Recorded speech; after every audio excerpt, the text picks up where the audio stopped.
Welcome back to This Week in Auburn Sports. I'm Plainsman Sports Editor Eric Wallace. And I'm Plainsman Assistant Sports Editor Fechtmann.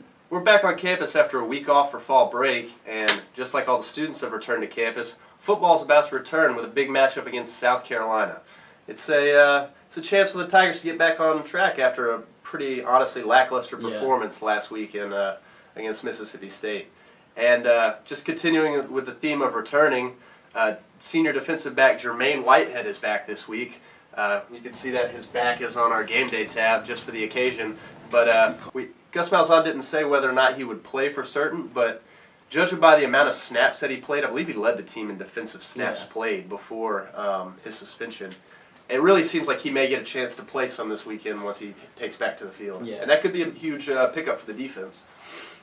But other than that, as you said, they're coming off the bye week, and the bye week couldn't have came at a better time.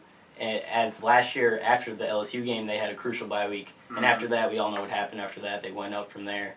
And Coach Ellis Johnson was saying that they used the bye week to not only get rest and rest their bodies and minds and look at film, they also changed their practice schedule. They changed from going to long practices to shorter, more physical, and just they actually switched from usually the first half of the season they spent most of their time playing against the scout team. And now they're doing what they call good-on-good drills, which is when they play first-team offense against first-team defense, which is definitely going to help them and create more like realistic scenarios for them once they play tougher opponents. Yeah, it sounds like Johnson is really going for more high-intensity practices.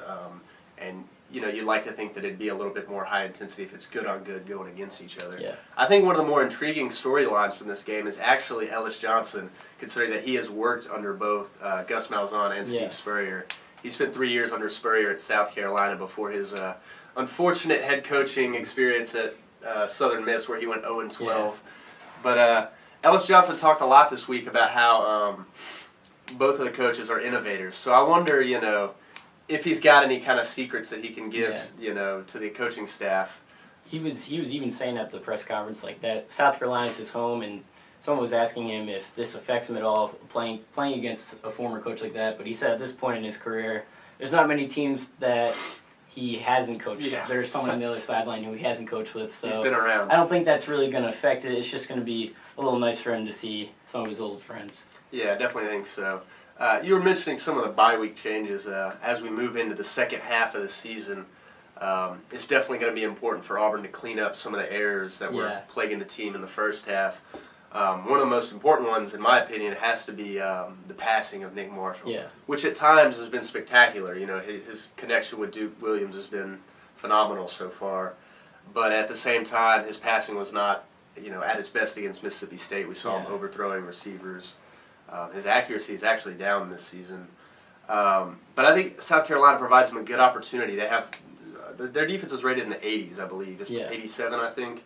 And it's an opportunity for him to get things back on track, and maybe we could see the offense get back to what it was late in 2013 when the zone read was working so well. Because as evidenced by Nick Marshall's Auburn leading 8 career 100-yard rushing games as a quarterback, it can be absolutely devastating for the Auburn offense once he gets it going. Yeah. On the other side of the ball, Ellis Johnson and Jeff Whitaker, they were saying they spent the bye week practicing what they need to practice the most, which is the 4-man pass rush. And they're definitely going to need to do that against South Carolina, where they have a 50-year experienced quarterback in Dylan Thompson. They got one of the best running backs in the SEC with Mike Davis. So that's going to be crucial to see how much they've improved from the bye week and see how much the pass rush has improved. Yeah, that's going to be important because it doesn't really sound like they're going to get Carl Lawson back anytime this season. So it should be a good matchup in Jordan Hare, but it's not the only thing going on in Auburn athletics this week. I know soccer's got a big weekend ahead of them, don't they, Kyle? Yeah, they're playing tonight, Thursday, against Mississippi State. And then their last home game of the year is the Iron Bowl soccer against Alabama. And if they beat Alabama, it'll be their 14th straight SEC tournament appearance, which would be huge for them. Yeah, it'd be nice to see them clinch that.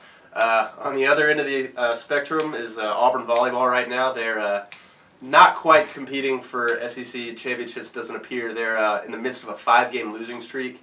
They've been swept in 3 of those matches. I believe they've only won 3 sets in those 5 matches. I mean, they have gone up against tougher competition. That is true, but yeah, they're struggling big time, and it doesn't look like the season's going to finish off too well for them.